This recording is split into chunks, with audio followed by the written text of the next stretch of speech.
श्रोत्यानो, आतापर्यंत आपण पवित्र शास्त्रातील एक महत्त्वाची व्यक्ती याकोब याच्या जीवनातल्या एका महत्त्वाच्या काळाचा अभ्यास केला.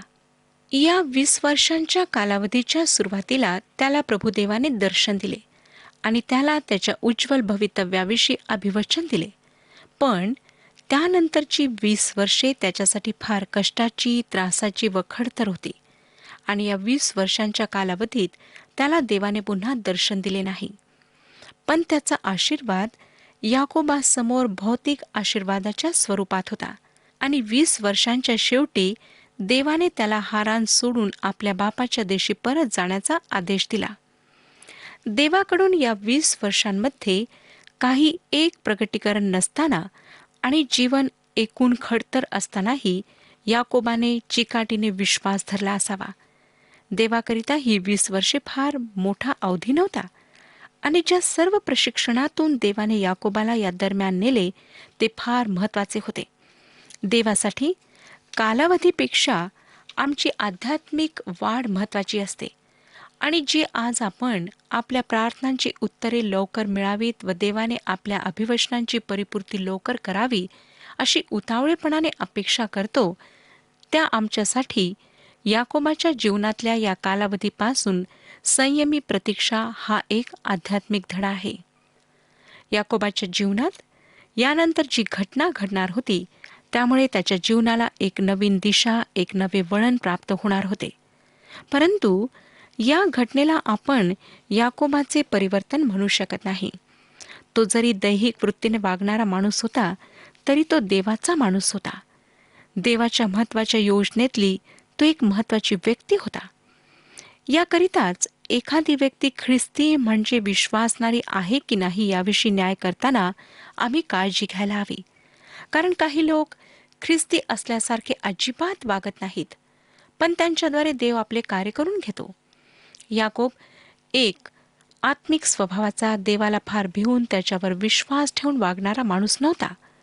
परंतु नंतर आपण पाहतो की देवाने त्याच्या जीवनात अशा काही घटना घडू दिल्यात की याकोब बऱ्याच प्रमाणात बदलला.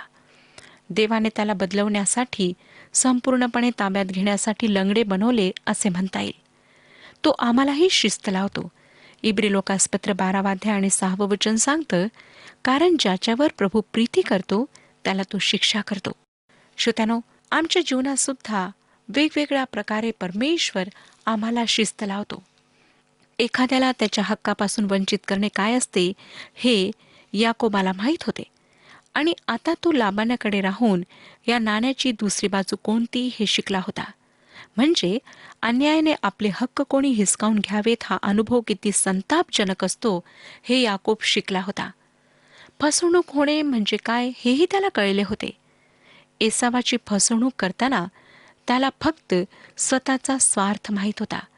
पण आता त्याला फसलेल्या व्यक्तीचे दुःख, त्याचा संताप व त्याच्या मनातील फसवणाऱ्या व्यक्तीविषयीचा कटुपणा हे सर्व काही याकोबाने अनुभवले होते.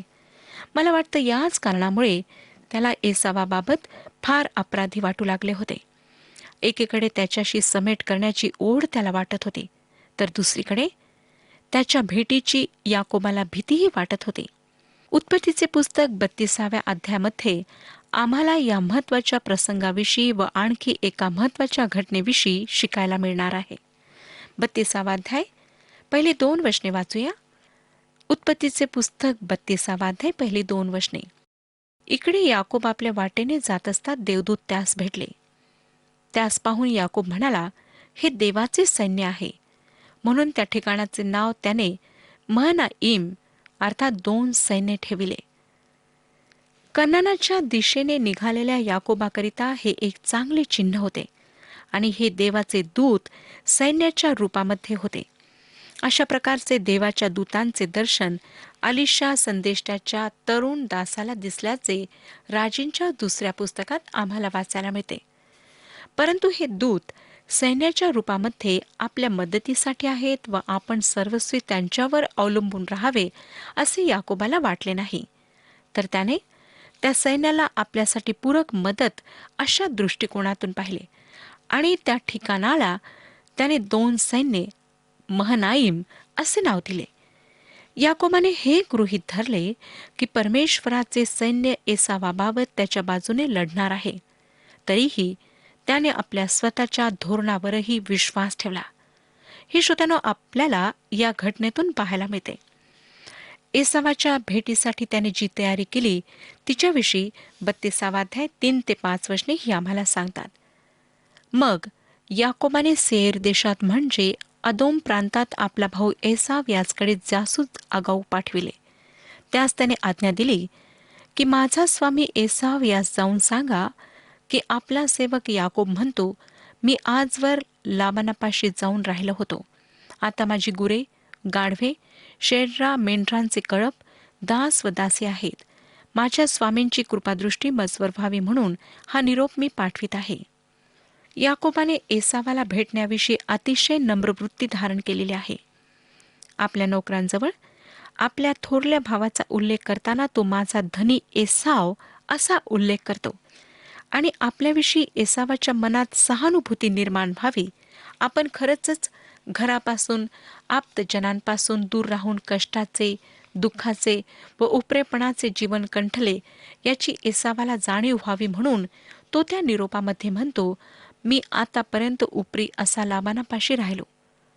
पुढे आपण आता अगदी निर्धन नाही तर एक वजनदार व्यक्ती बनलो आहोत आणि भावाकडे आपण काही अपेक्षेने जात नाही हेही त्याला कळविण्यासाठी याकोब या निरोपामध्ये म्हणतो, आणि मला बैल व गाढवे व कळप व दास व दासी आहेत.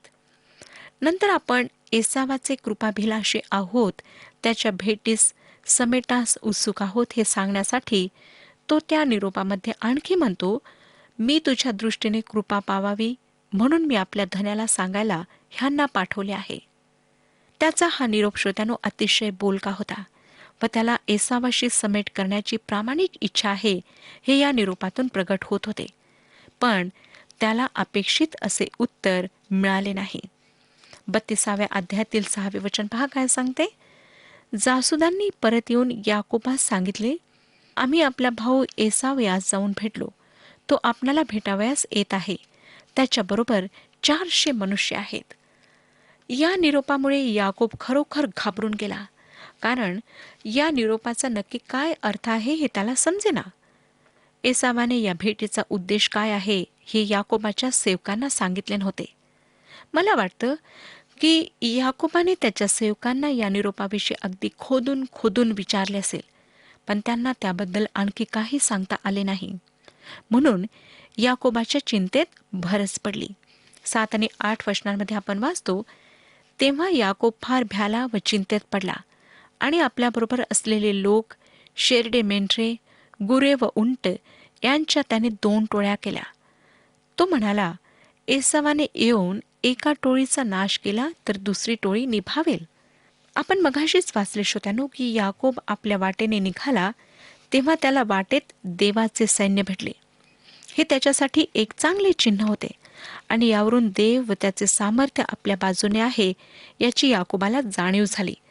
परंतु तरीही याकोब त्या सैन्यावर व त्या सामर्थ्यावर पूर्णपणे विसंबून राहिला नाही. आपल्या बुद्धीवरही त्याने विश्वास ठेवला. त्याने आपल्या लोकांचे व मालमत्तेचे काय केले? 2 भाग पाडले, 2 समूह केले. आणीबाणीच्या प्रसंगात जर एखादी टोळी एसावाच्या लोकांनी नेस्तनाबूत केली तर कमीत कमी दुसरी टोळी तरी पळून जाऊन निभावेल असा तर्क त्याने लढवला.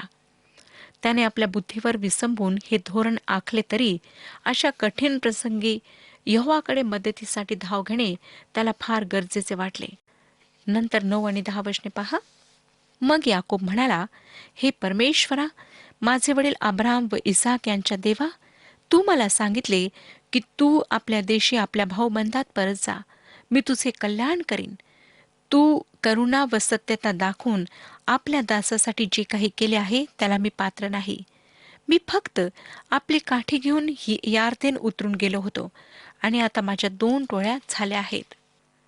ही एक सुंदर आणि संक्षिप्त अशी प्रार्थना आहे आणि जरी याकोबाजवळ प्रार्थनेकरिता पुरासा वेळ नव्हता तरी त्याने त्याची प्रार्थना अगदी व्यवस्थित केली.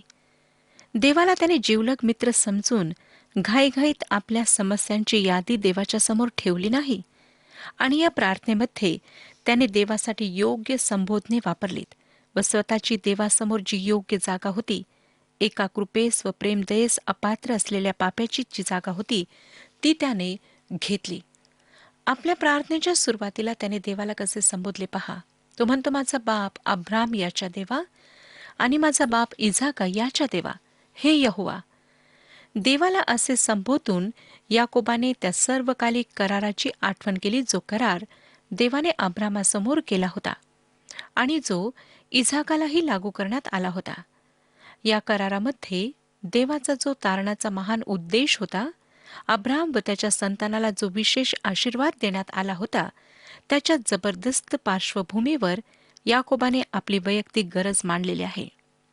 श्रोत्यानो, आम्ही आमच्या ज्या गरजा देवासमोर मांडतो, त्या गरजानुसार आम्ही देवाच्या वैशिष्ट्यांची आठवण आमच्या प्रार्थनेत करणे कितीतरी योग्य ठरते.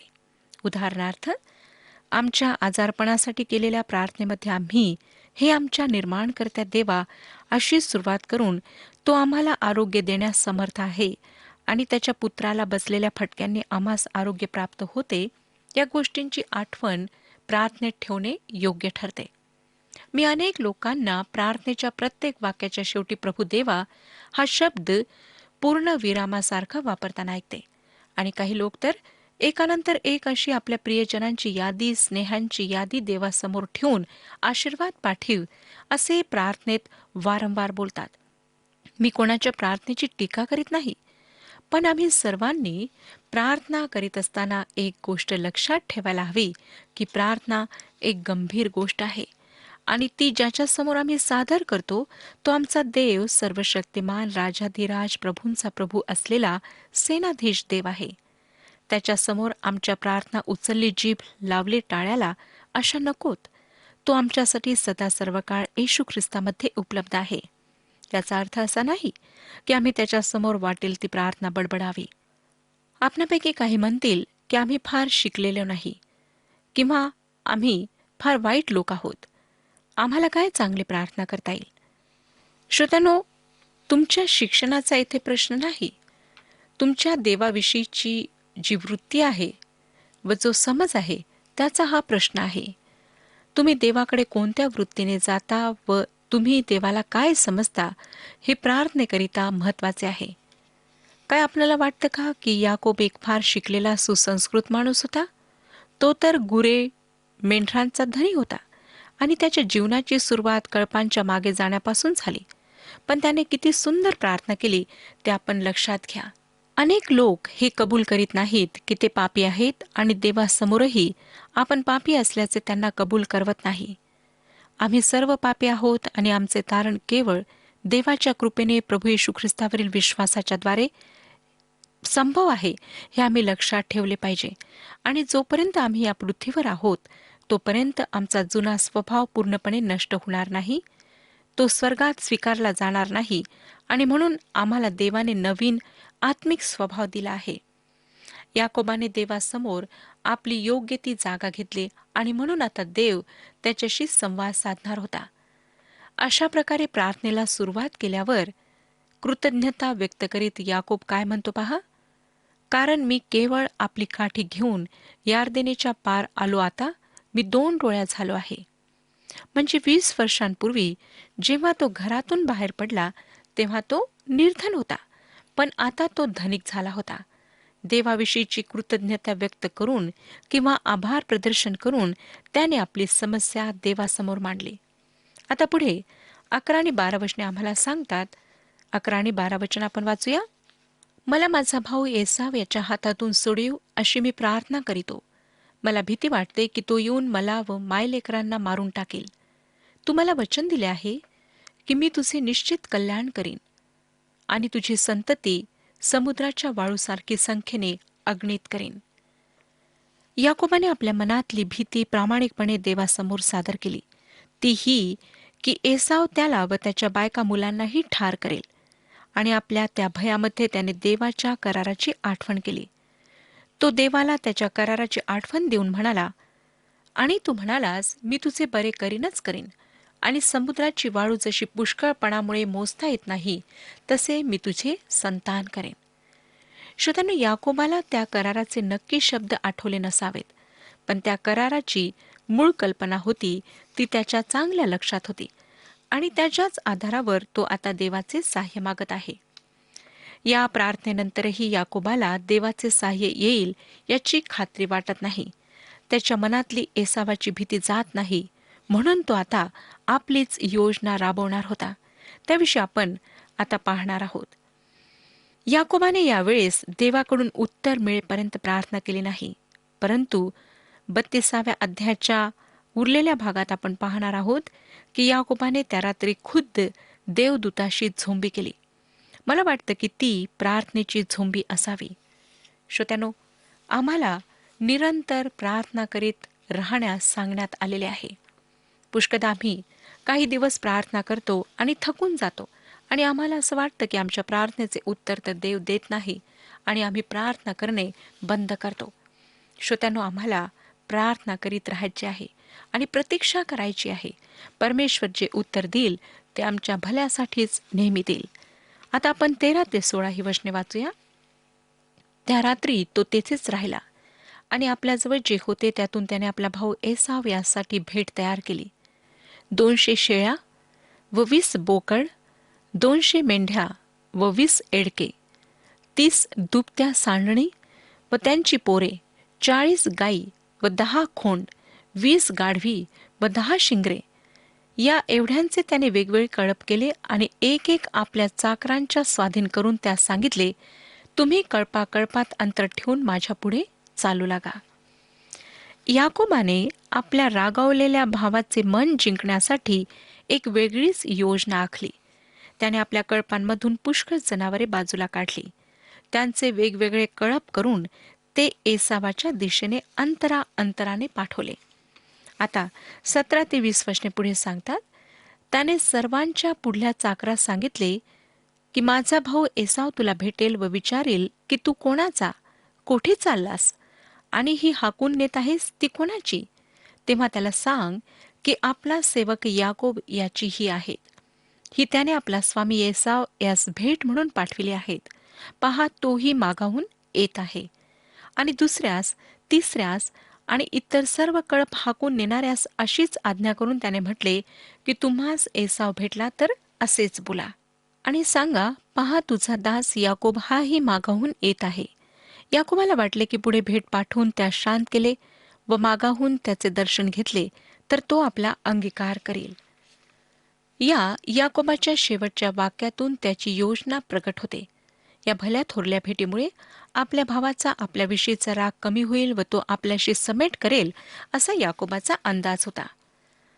श्रोत्यानो, आपण पाहिले की त्याने किती सुंदर प्रार्थना केली होती. याकोबाने प्रार्थनेच्याद्वारे आपले सर्व ओझे परमेश्वरासमोर मांडले खरे, पण नंतर पुन्हा तो आपले ओझे घेऊन वावरू लागला. आपल्यापैकी अनेक लोक असेच करतात.